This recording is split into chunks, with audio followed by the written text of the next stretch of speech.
Good afternoon students. तो कल हमने बात की थी लेक्चर 1 एटॉमिक स्ट्रक्चर की। आज हम बात करेंगे लेक्चर 2 एटॉमिक स्ट्रक्चर। आज एटॉमिक स्ट्रक्चर का लेक्चर सेकंड रहेगा हमारे पास, है ना। कल हमने बात की थी डिस्कवरी ऑफ सब एटॉमिक पार्टिकल की।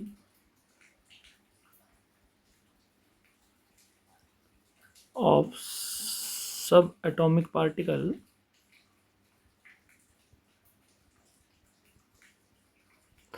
डिस्कवरी ऑफ सब एटॉमिक पार्टिकल्स में हमने कल बात की थी cathode ray,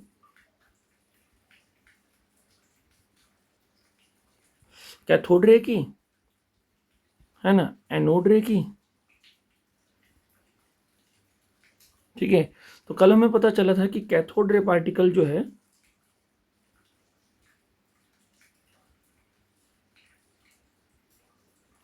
cathode ray particle जो है बेटा आपके पास दैट इज इलेक्ट्रॉन।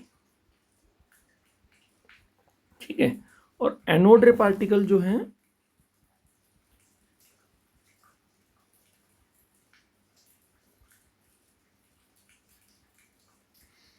एनोड रे पार्टिकल होता है हमारे गैस आयंस, है ना।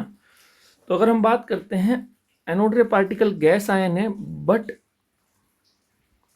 If the gas taken in discharge tube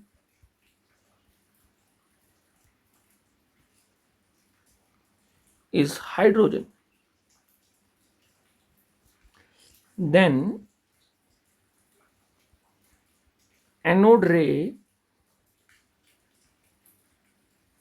particle is called proton. ठीक है, तो कल हमने यहाँ तक बात की थी, है ना। फिर हमने कैथोड रे और एनोड रे की प्रॉपर्टीज के बारे में भी आपके पास कुछ चीजें जानी थी। ठीक है, आज हम बात करेंगे डिस्कवरी। तीसरा जो सब एटॉमिक पार्टिकल आ जाता है बेटा दैट इज न्यूट्रॉन। तो आज हम बात करेंगे डिस्कवरी ऑफ अ न्यूट्रॉन के बारे में। ठीक है, उससे पहले मैं आपको कुछ एक बेसिक जो आपके पास है ना, कुछ एक इम्पॉर्टेंट इंफॉर्मेशन है वो आपको बता देता हूँ। Like simply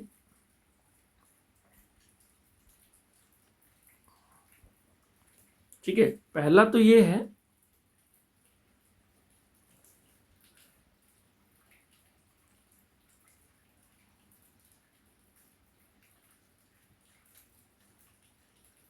discovery of cathode ray. Discovery of cathode ray किसने की थी? देखो ऐसे क्वेश्चन आता नहीं है यहाँ से, पर फिर भी कुछ एक चीजें हैं जो हमें पता हो तो ज्यादा अच्छा रहता है। ठीक है, एक जर्मन फिजिस्ट थे बेटा,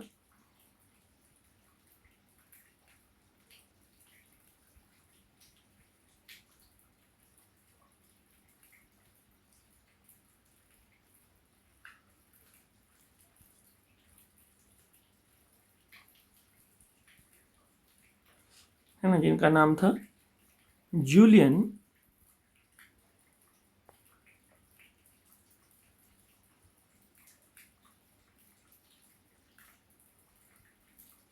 Julius Plucker.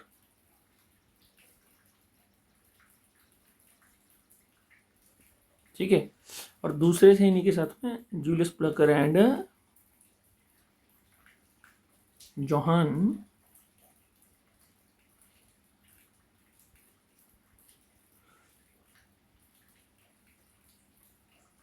Johan William हिट्रॉफ।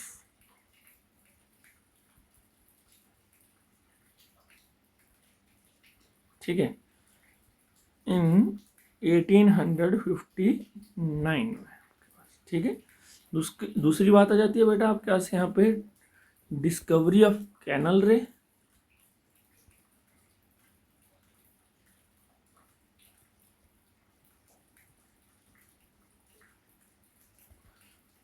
Of canal रे,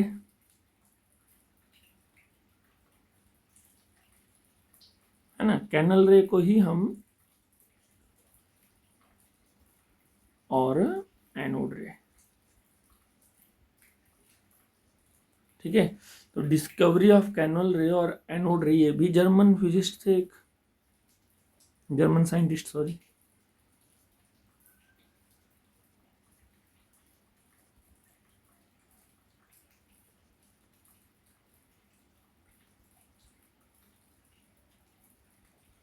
जर्मन साइंटिस्ट थे यूगन गोल्डस्टीन।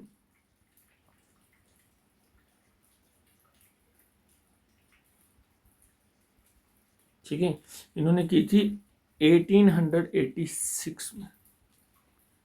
ठीक है, कब की थी बेटा? यूगन गोल्डस्टीन इन 1886। ठीक है, तीसरा जाता है डिस्कवरी ऑफ, अगर हम बात कर देते हैं बेटा, थर्ड वन इज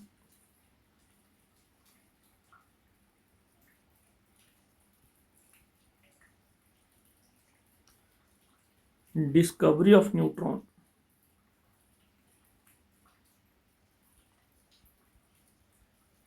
ठीक है, अगर हम बात करते हैं डिस्कवरी ऑफ न्यूट्रॉन की, ठीक है, तो न्यूट्रॉन इज डिस्कवर्ड बाय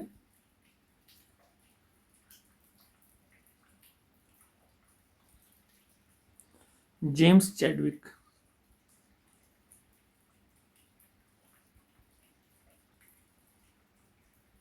इन 1932।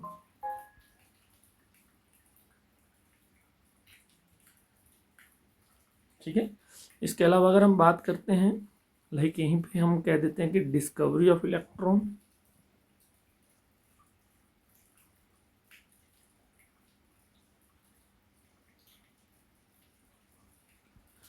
अगर मैं बात करता हूँ डिस्कवरी ऑफ इलेक्ट्रॉन की बेटा, तो यह आ जाता है जे थॉमसन ने की है।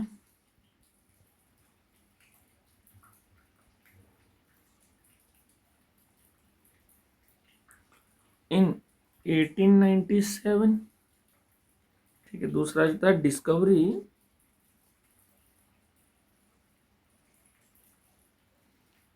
Of proton.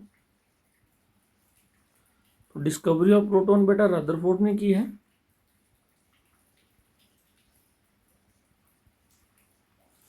रदरफोर्ड इन 1920।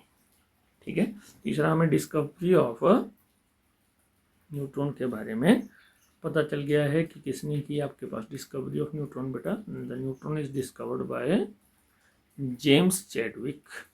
ठीक है, तो अब हम बात कर देते हैं जरा सा आपके पास यहाँ पे डिस्कवरी ऑफ न्यूट्रॉन के बारे में। ठीक है,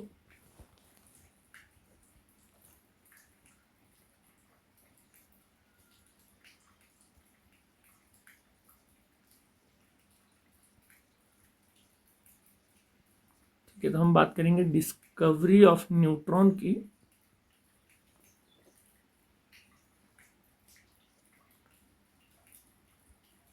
ठीक है, डिस्कवरी ऑफ न्यूट्रॉन की अगर हम बात करते हैं बेटा, तो neutron is discovered bye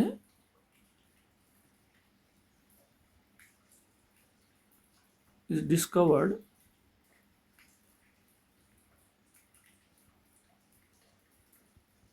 by James Chadwick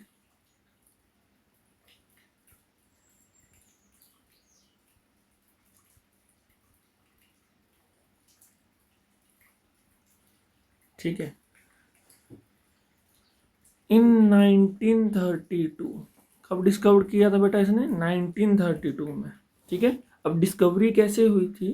तो उन्होंने क्या किया था बेटा आपके पास, है ना, अल्फा पार्टिकल को जो है आपके पास बॉम्बार्ड करवाया था इस पे a thin sheet of beryllium पे। By bombarding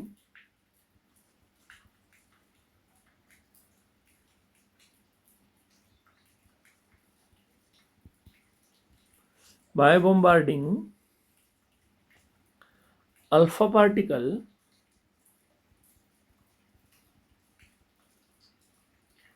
on a thin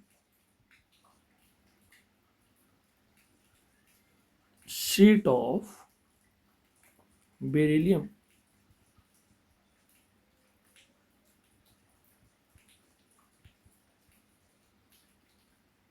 ठीक है,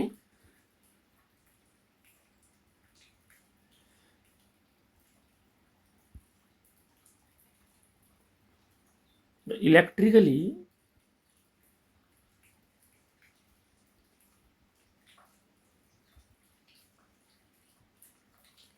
The electrically neutral particle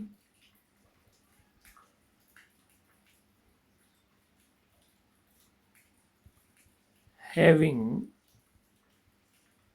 mass slightly greater than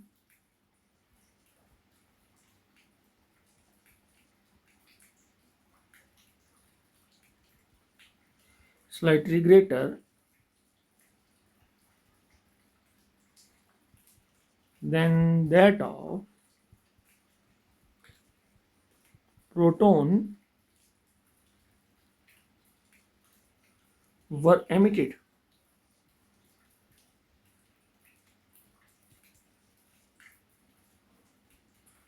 ठीक है ना? This particle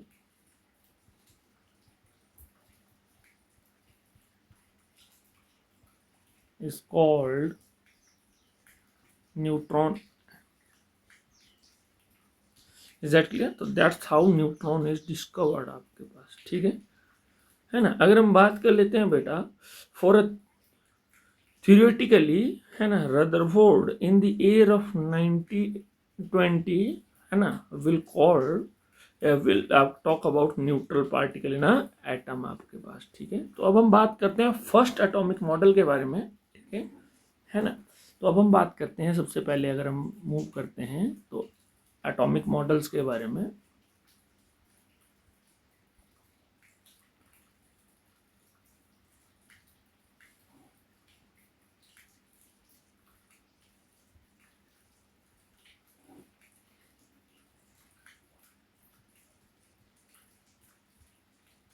ठीक है, एटॉमिक मॉडल्स में सबसे हम पहले हम बात करते हैं बेटा आपके पास J Thompson.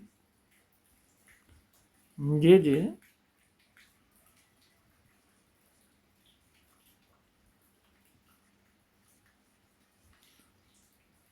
Thompson model of atom के बारे में. ठीक है, J Thomson model of atom, और इसी को ही हम थॉमसन मॉडल ऑफ एटम भी कहते हैं.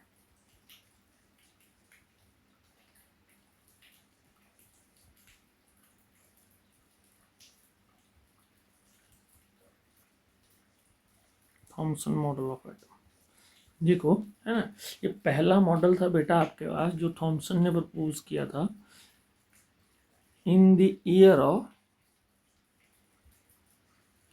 1898. ठीक है, okay.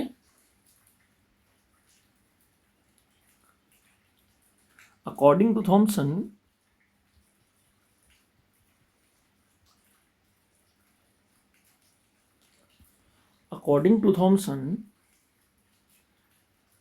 an atom possesses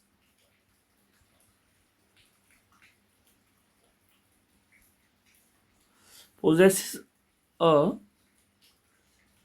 sphere,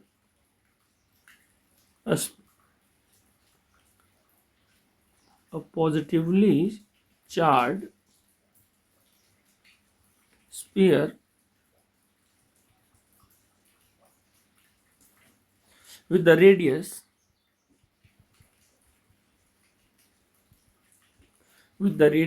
approximately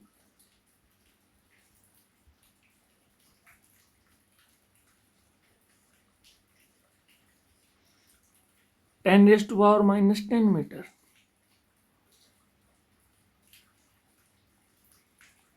in which the positive charge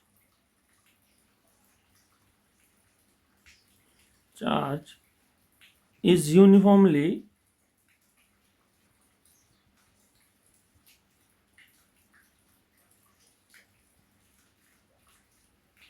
distributed.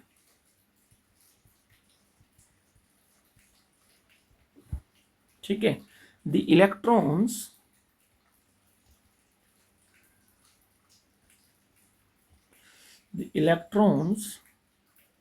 are embedded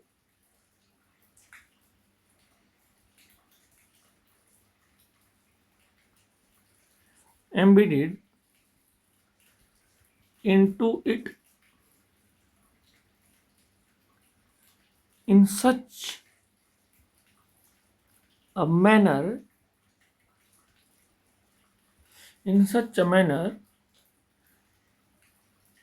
as to give the most stable electrostatic arrangement.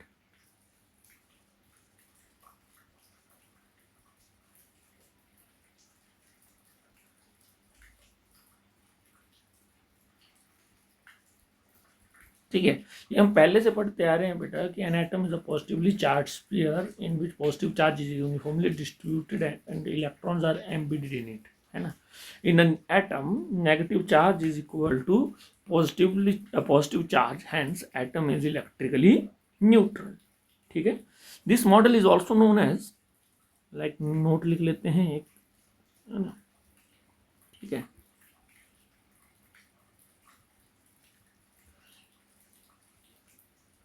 this model is also known as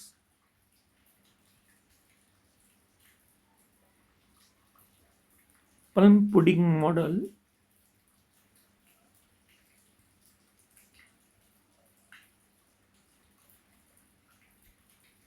ठीक है, और watermelon metal.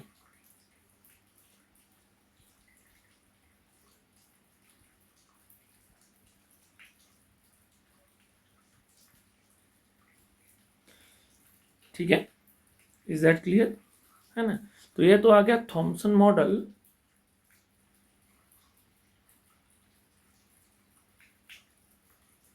ठीक है,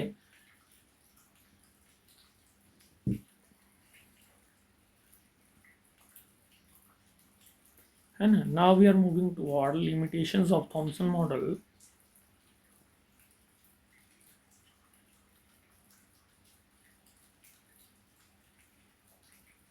ठीक है, तो अगर मैं बात करूं लिमिटेशंस के लिए,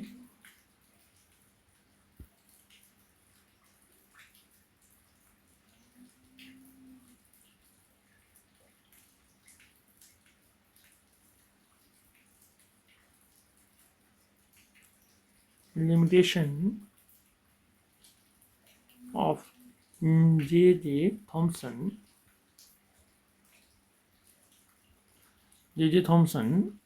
model of atom. Limitations of J.J. Thomson model of atom. ठीक है, तो थॉमसन मॉडल ऑफ एटम की अगर हम लिमिटेशंस की बात करते हैं बेटा, है ना, तो जनरली अगर हम बात करते हैं, this model is fail to explain the stability of atom, कि how the atom is stable. ठीक है ना. एक तो ये आ जाता है. दूसरा अगर हम बात कर देते हैं आपके पास, है ना, पहली लिमिटेशन तो यही आ जाती है कि this model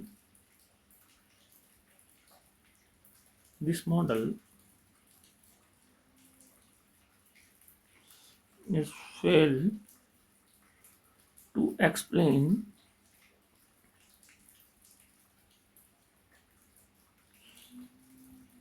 the stability of atom. ठीक है, दूसरी लिमिटेशन ये आ जाती है बेटा आपके पास. ठीक है, this model is also fail to explain the existence of nucleus.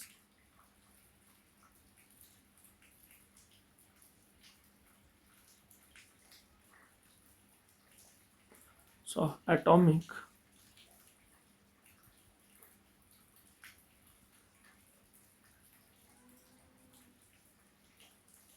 देखो, अगर हम बात कर देते हैं, जब तक नेक्स्ट कोई मॉडल नहीं आएगा जो एटम के बारे में कुछ एक्सप्लेन करेगा, तब तक हमारे पास है ना ये जो थियोरेटिकल मॉडल है जी थॉमसन का, है ना, ये सबसे बेस्ट ऑप्शन थी।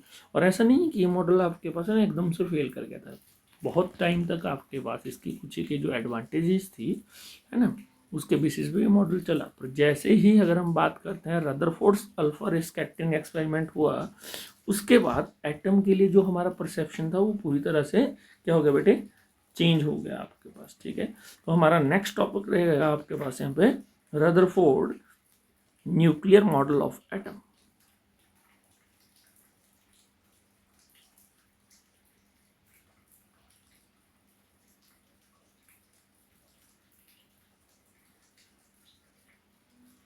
Rutherford's nuclear model of atom. Rutherford nuclear model of atom in, ये कब दिया था बेटा रदरफोर्ड ने आपके पास, in the year of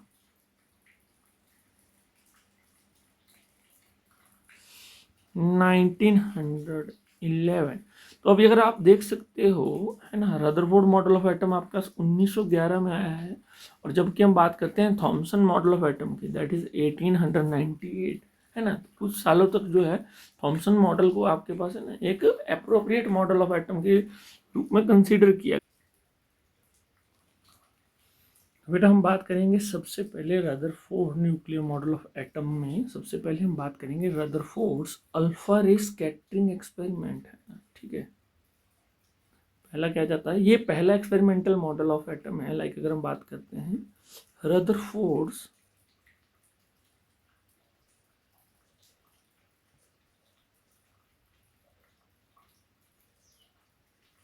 Rutherford's alpha रे स्कैटरिंग एक्सपेरिमेंट।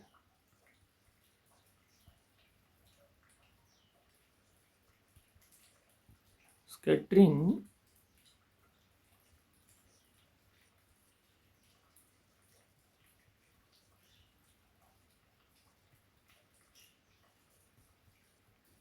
रदरफोर्ड अल्फा रे स्कैटरिंग एक्सपेरिमेंट। ठीक है, तो बेटा सबसे पहले तो अगर मैं बात करता हूँ अल्फा रे क्या होती है, ठीक है, यहाँ पे हम थोड़ा सा अल्फा रे के बारे में जान लेते हैं। ठीक है, लाइक अगर हम बात करते हैं अल्फा रे के बारे में, ठीक है, तो ये जो अल्फा रे पार्टिकल होता है, अल्फा रे बोल लो और अल्फा पार्टिकल, ठीक है, ये जो अल्फा पार्टिकल है, सॉरी, ठीक है, अल्फा पार्टिकल का जो चार्ज होता है बेटा, इसके ऊपर जो चार्ज होता है that is equal to 3.2। Alpha particle एक तो पॉजिटिवली चार्ज होता है बेटा,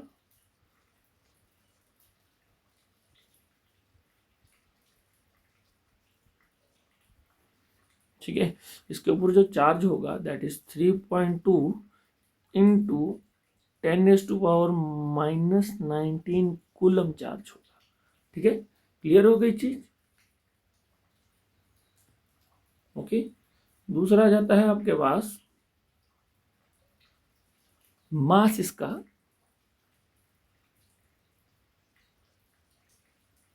तो मास की अगर हम बात कर देते हैं बेटा आपके पास जनरली हम कह देते हैं अप्रोक्सीमेट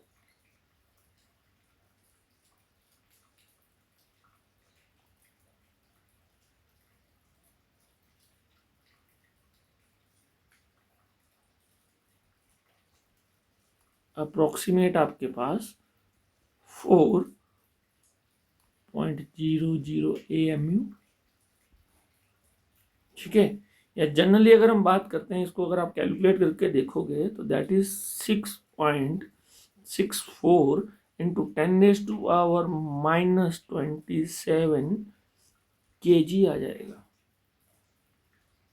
ठीक है ना। अच्छा, अल्फा पार्टिकल जो है बेटा आपके पास, ठीक है, जनरली अगर हम बात करते हैं अल्फा पार्टिकल के बारे में, ठीक है, तो इसको हम ठीक है, हीलियम न्यूक्लियस भी कह देते हैं आपके पास। इसके ऊपर जो चार्ज होता है जनरली, है ना, इट कैरीज 2 पॉजिटिव चार्ज आपके पास, ठीक है ना। Alpha particle is also known as helium nucleus. Generally कुछ एक बातें हैं जो आपको पता होनी चाहिए आपके पास।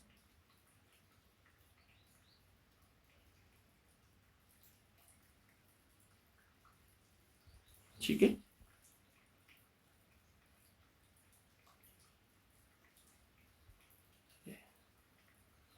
यहाँ पे एक नोट लिख रहा हूं मैं।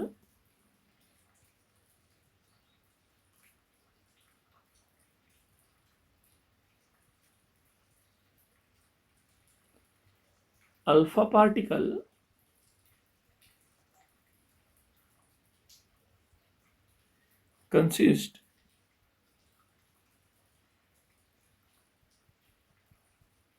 consist of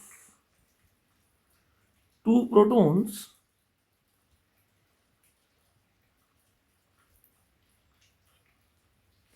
and 2 neutrons. 2 neutrons.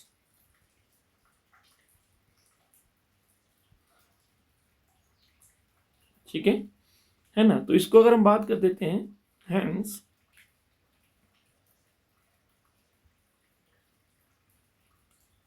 Alpha particle is identical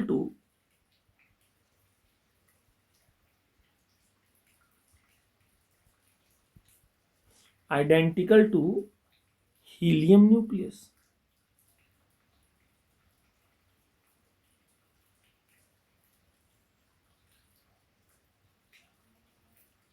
helium 4 nucleus, ठीक है, हीलियम 4 मेंशन करेंगे हम अभी आपके पास, ठीक है।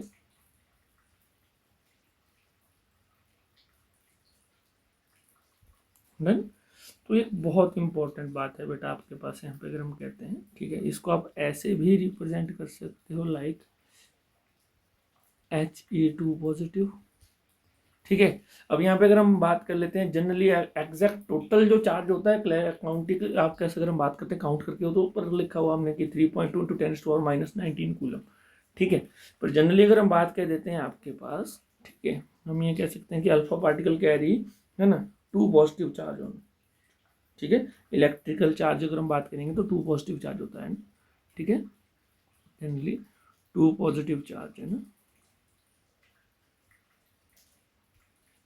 ठीक है ना। एक्चुअल चार्ज जो है आपके पास वो हमने ऊपर लिख लिया। तो ये तो आ गई अल्फा पार्टिकल के बारे में इंफॉर्मेशन। अब बात करते हैं आपके पास अल्फा रे स्कैटरिंग एक्सपेरिमेंट, ठीक है। बेटा यहाँ पे मैं एक पिक्चर क्लिक कर रहा हूँ, लाइक यहाँ पे पेस्ट कर रहा हूँ एक, जिससे तुम्हें एक आइडिया मिल जाएगा आपका से यहाँ पे है ना, इसका रदरफोर्ड अल्फा रे स्कैटरिंग एक्सपेरिमेंट का, लाइक, ठीक है, जिससे तुम क्लियरली आइडिया ले सकते हो, है ना। तो ये रहा रदरफोर्ड अल्फा रे स्कैटरिंग एक्सपेरिमेंट। यहाँ पे रदरफोर्ड ने किया क्या है बेटा आपके पास, जनरली अगर हम बात करते हैं, ठीक है, रदरफोर्ड, है ना, बॉम्बार्डेड आपके पास यहाँ पे alpha rays on a gold foil, ठीक है ना। गोल्ड फॉइल के ऊपर क्या किया हुआ उसने, बॉम्बार्ड किया है बेटा आपके पास, जिसकी अगर हम बात कर देते हैं गोल्ड फॉइल की जो थिकनेस है दैट इज 100 नैनोमीटर, ठीक है। इसने क्या देखा है कि most of the alpha rays are passes undeviatedly, ठीक है, कोई भी डेविएशन नहीं हुई है आपके पास, सीधे आपके पास अल्फा रेस जिस डायरेक्शन में गई है उसी डायरेक्शन में क्या कर गई है आपके पास यहाँ पे डायरेक्टली पास कर गई हैं अल्फा रेस, ठीक है।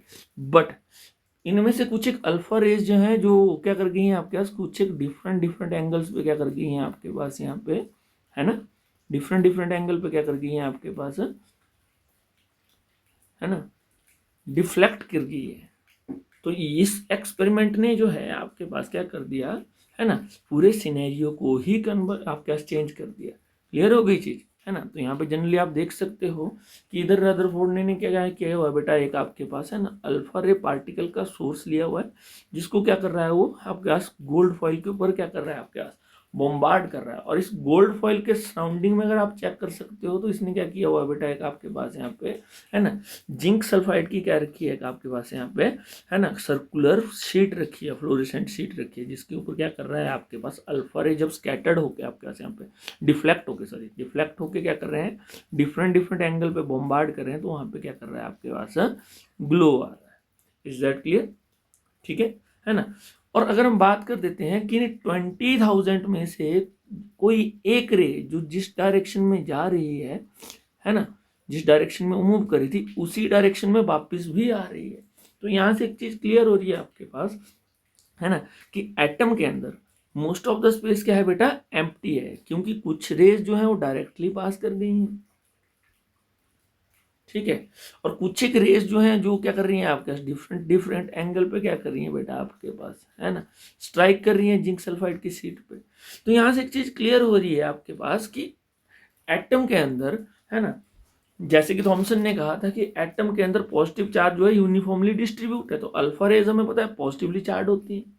अगर एटम के अंदर पॉजिटिव चार्ज यूनिफॉर्मली डिस्ट्रीब्यूट होता तो ये सारी की सारी रेज बाहर से आप कैसे ना एटम से एक पर्टिकुलर एंगल पे लार्ज डेविएशन के ऊपर डिफ्लेक्ट करती है, बट यहाँ तो ऐसा कुछ नहीं हो रहा है ना। इट मीन्स, है ना, एटम के अंदर जब उसने देखा कि कुछ रेज सीधी पास कर गई, वहां से उसे एक चीज क्लियर हुई कि एटम के अंदर कुछ स्पेस जो है वो क्या है आपके पास यहाँ पे खाली है। तो यहाँ पे हम पहले जो कुछ एक ऑब्जर्वेशंस उसने चेक आपका ऑब्जर्व की, उन ऑब्जर्वेशंस के बारे में बात करते हैं, ठीक है।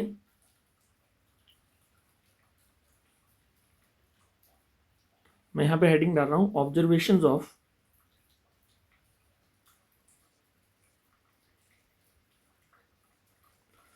ऑब्जर्वेशन ऑफ रदरफोर्ड अल्फा रे scattering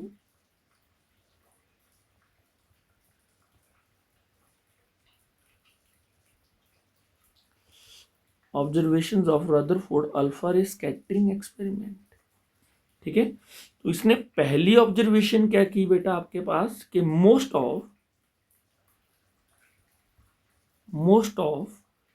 the alpha particle pass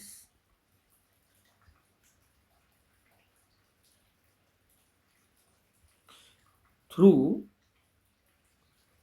the gold foil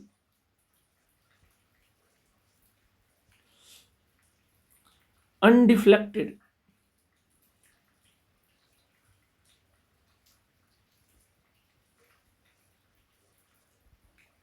ठीक है। दूसरा उसने क्या देखा, second thing is a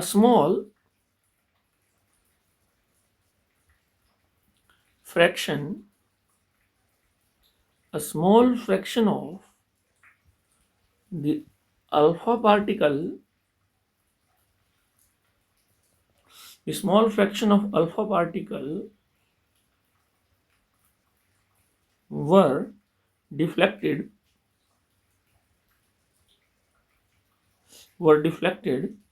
by small angle,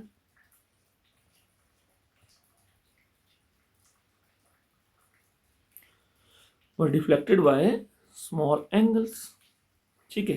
तीसरी ऑब्जर्वेशन क्या थी बेटा आपके पास, थर्ड जो ऑब्जर्वेशन थी, very few alpha particle, like अगर हम बात करते हैं अप्रोक्सीमेटली 1 in 20,000 आपके पास, इन 20,000, ठीक है ना, bounce back,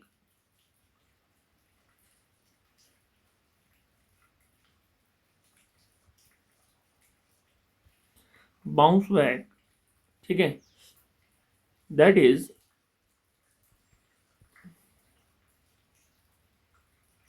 deflected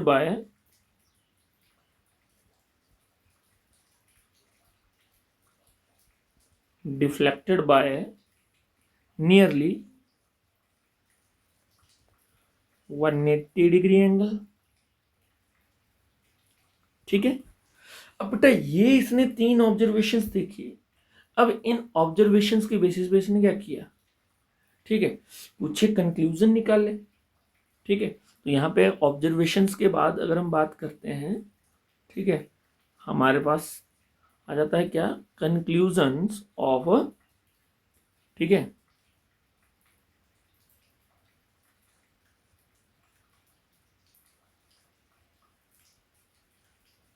conclusions of, अब मैं सीधा लिख रहा हूं, अल्फा रे स्कैटरिंग एक्सपेरिमेंट।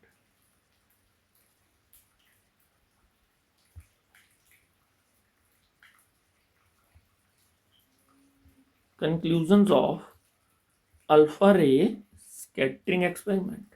ठीक है, पहले उसने क्या देखा, आपके पास है ना, कुछ एक ऑब्जर्वेशंस देखी। ठीक है, इस एक्सपेरिमेंट के बेसिस पे उसने कुछ एक ऑब्जर्वेशंस, है ना, कुछ एक चीजें ऑब्जर्व की, उन ऑब्जर्वेशंस को उसने लिखा, और फिर इन ऑब्जर्वेशंस के बेसिस पे इसने क्या किया बेटा, आपके पास कुछ कंक्लूजन लिखे। अब ये कंक्लूजन क्या थे आपके पास, ठीक है, तो इन कंक्लूजन में सबसे पहला कंक्लूजन आ जाता है आपके पास,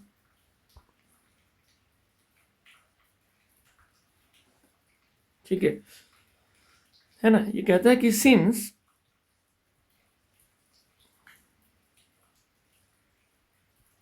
most of the alpha particle since most of the alpha particles went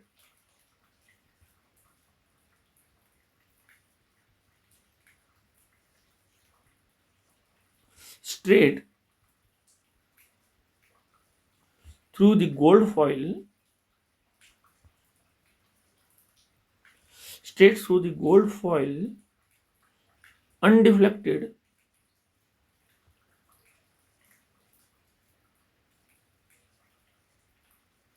undeflected, it means, it means that there must be,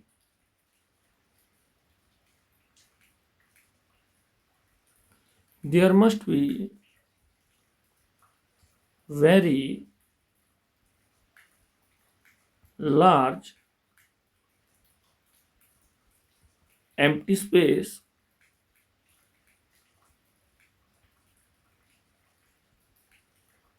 within the atom। ठीक है ना, इसने बोला कि मोस्ट ऑफ द रेस जो आपके पास यहाँ पे है ना, सीधे पास कर गई, like most of the rays और pass is undeflected through gold foil, it means यहाँ पे क्या है, बहुत ज्यादा एम्प्टी स्पेस है। ठीक है, तो एक कंक्लूजन तो इसने है आपके पास इस ऑब्जर्वेशन के बेसिस पे ये निकाला है। ठीक है, दूसरा क्या कह देता है आपके पास, सेकंड आपके पास conclusion is since few of the alpha particle, since few of the alpha particle deflected were deflected from their original path,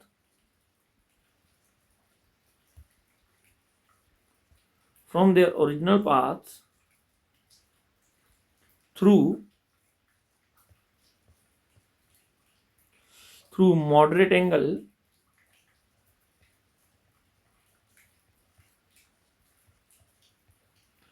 through moderate angle,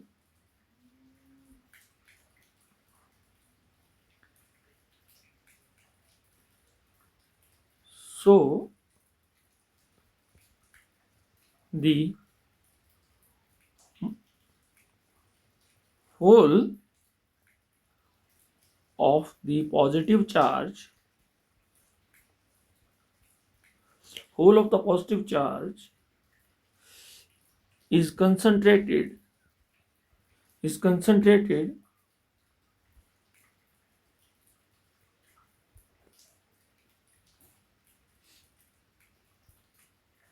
is concentrated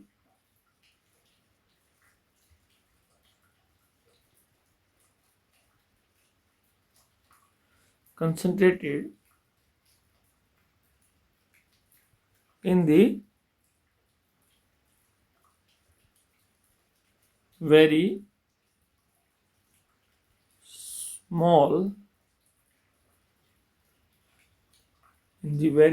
region called atomic nucleus.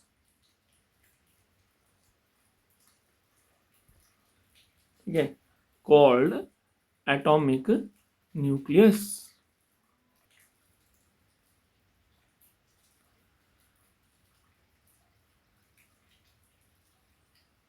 ठीक है, third आ जाता है बेटा आपके पास, है ना, a very few alpha particles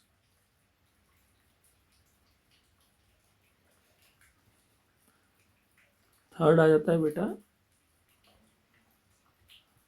a very few alpha particles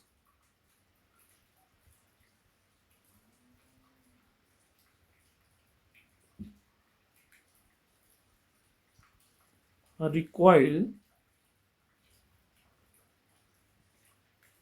due to direct collision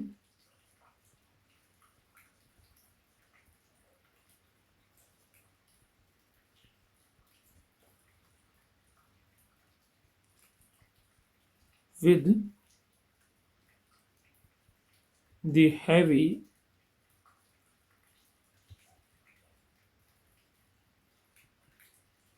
positively charged mass. देखो बेटा, ये क्या कहता है आपके पास कि we know that the mass of alpha particle is 4 AMU, मतलब ये क्या है, एक हैवी पार्टिकल है, ठीक है। अगर अल्फा पार्टिकल, है ना, यहां से इस गोल्ड फॉइल के अंदर जा रहा है इस डायरेक्शन में, और इसी डायरेक्शन में क्या कर रहा है, वापस आ रहा है, ठीक है।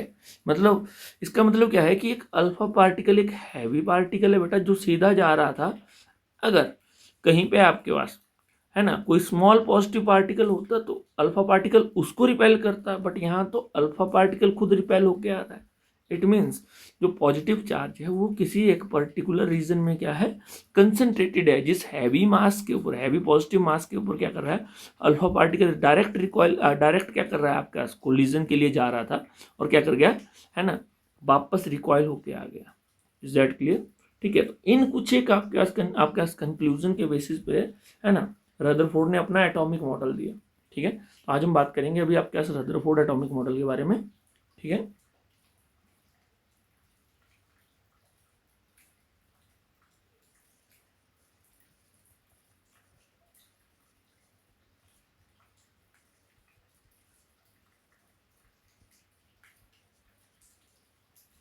देखो, रदरफोर्ड का जो एटॉमिक मॉडल है बेटा, वो बेस्ड है किसके ऊपर, रदरफोर्ड अल्फा रे स्कैटरिंग एक्सपेरिमेंट के ऊपर। ठीक है, ठीक है,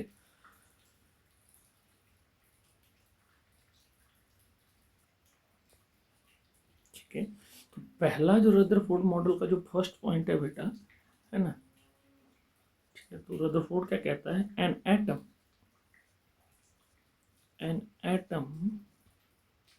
consists an atom consists of a heavy an atom consists of a heavy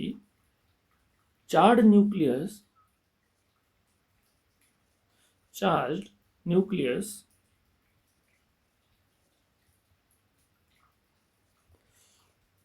where all the protons and neutrons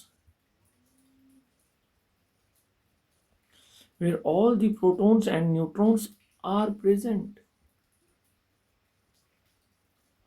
where all the neutron and protons are present। ठीक है, ठीक है, इसी में क्या देता है, the proton and neutron are collectively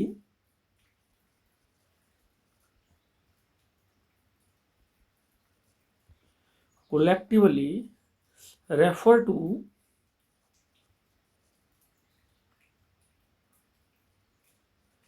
referred to as nucleons.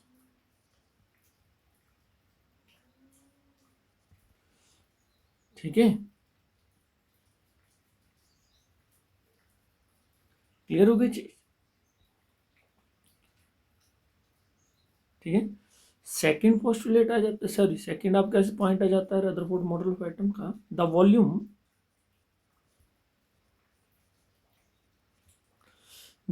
Of the nucleus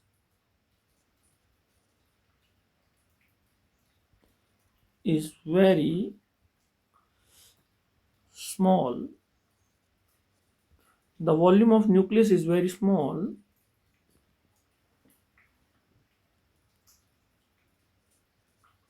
and only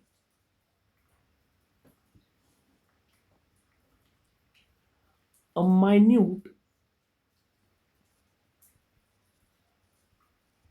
fraction minute fraction of the total volume of the atom. ठीक है, ये बोलता है कि वॉल्यूम ऑफ न्यूक्लियस बहुत छोटा है as comparison to the total volume of the atom. Atom के वॉल्यूम के कंपेरिजन में न्यूक्लियस का वॉल्यूम क्या है बेटा, बहुत छोटा है, माइन्यूट है.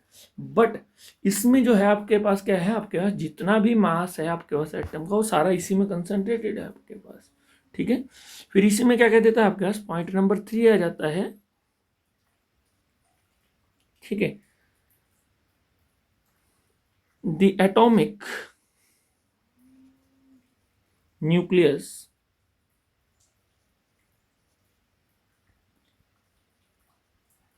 having diameter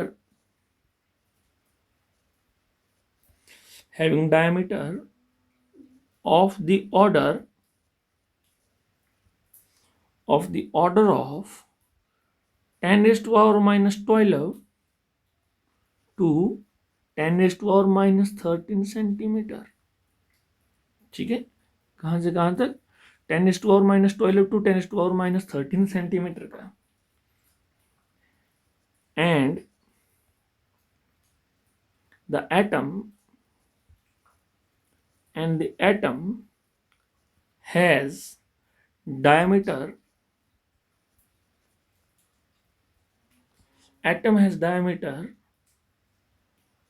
of the order of 10 raised to power minus 8 centimetre. ठीक है, तो कलेक्टिवली यहां से हम ऐसे कह सकते हैं बेटा कि D A over D N, where D A means आपका diameter of atom which is equal to diameter of atom upon diameter of nucleus.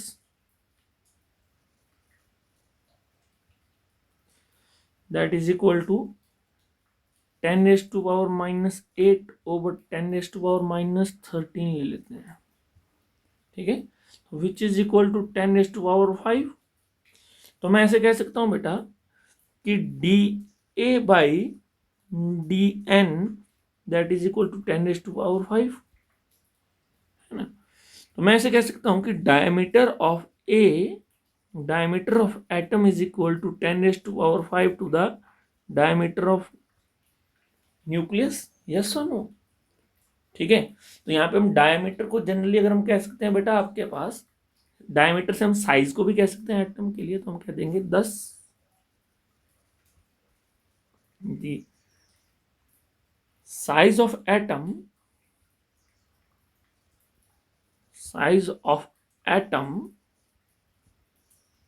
is 10⁵ times to the size of nucleus. yes or no? ठीक है ना। यहीं से एक formula भी आ जाता है बेटा, the radius of nucleus is proportional. ठीक है, रदरफोर्ड फर्दर कह देते हैं आपके पास। ठीक है, एक पॉइंट आ जाता है आपके पास यहाँ पे, the radius of a nucleus is proportional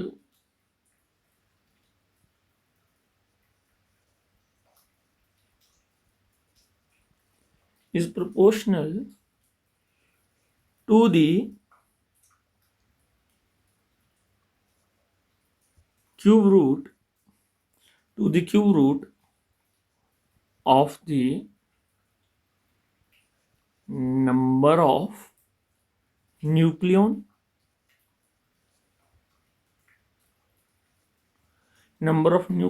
within it। ठीक है, कि रेडियस ऑफ न्यूक्लियस जो है बेटा वो डायरेक्टली प्रोपोर्शनल है cube root of the number of the nucleons. मतलब नंबर ऑफ न्यूक्लियॉन समझते हो तुम, एटम, आप कैसे यहाँ पे एटम के अंदर जो प्रोटॉन और न्यूट्रॉन है उनको कलेक्टिवली न्यूक्लियन कहा था ना उसके। तो यहाँ से एक फॉर्मूला आ जाता है कि R stands for radius that is directly proportional to A 1/3। ठीक है, क्यूब रूट ऑफ A। ठीक है,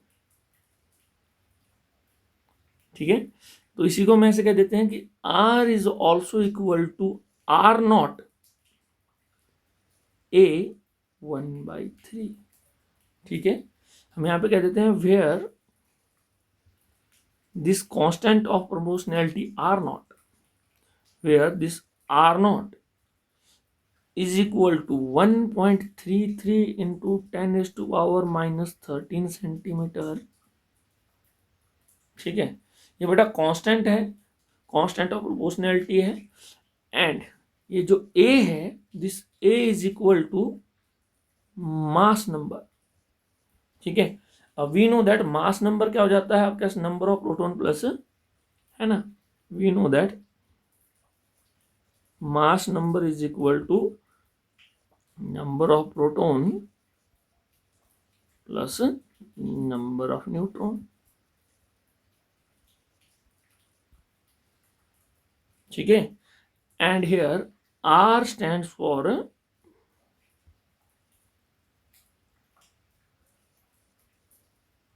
radius of nucleus। ठीक है, तो बच्चे आज के लिए अगर हम बात कर देते हैं, ठीक है, एक पोस्टुलेट रहता है इसका। ठीक है, आज हम रदरफोर्ड के सिर्फ पोस्टुलेट्स की ही बात करेंगे।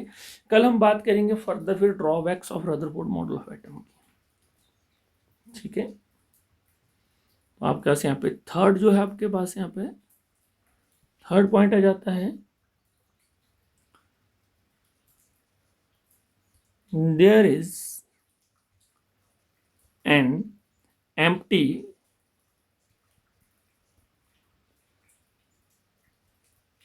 space around the nucleus called extra nuclear part।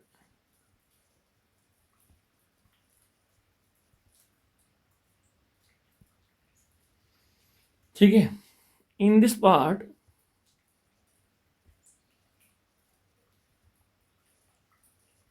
Electrons are present.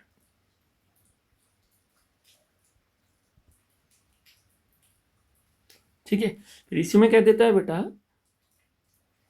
The number of electrons are, the number of electrons, electrons मतलब the number of are equal to the number of protons।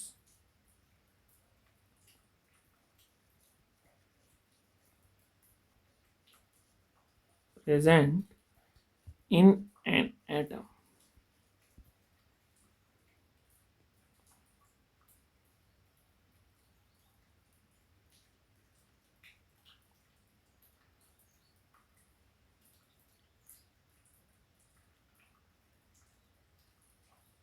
ठीक है, यहीं पे क्या देता है बेटा, the volume of atom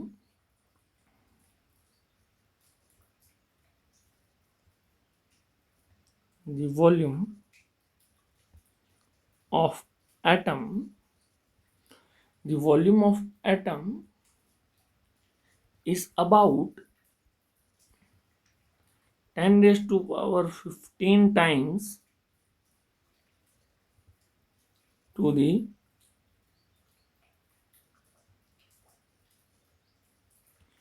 volume of the nucleus.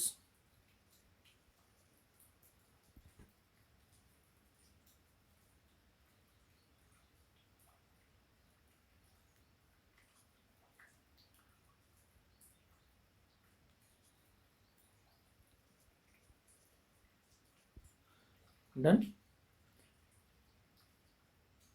ठीक है, फिर क्या देता है, the last point is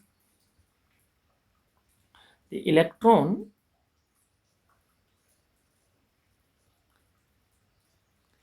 electrons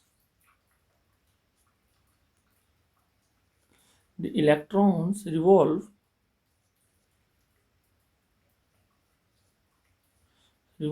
around the nucleus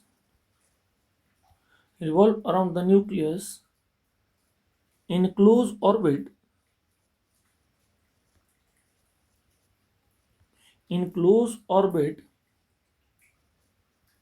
with high speed.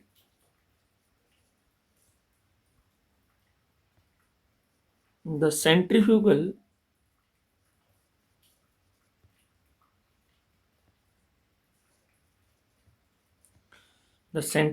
force acting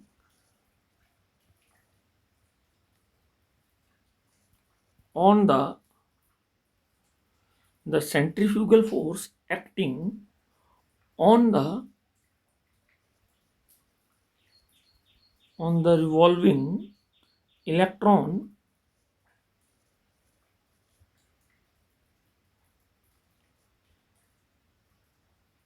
is being counterbalanced by the force of attraction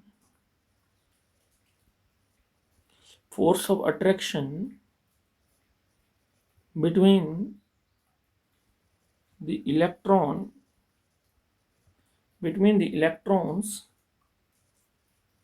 and the nucleus। ठीक है, अच्छा यहाँ पे एक नोट आ जाता है लास्ट में कि दिस मॉडल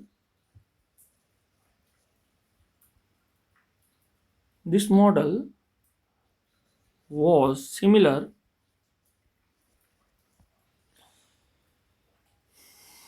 to the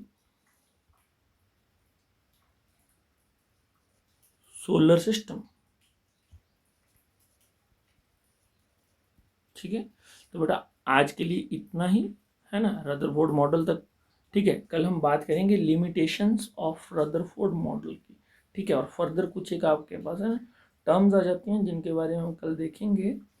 ठीक है, और फिर आगे चलेंगे। ठीक है, तो आज के लिए इतना ही। Thank you, bye bye, have a nice day.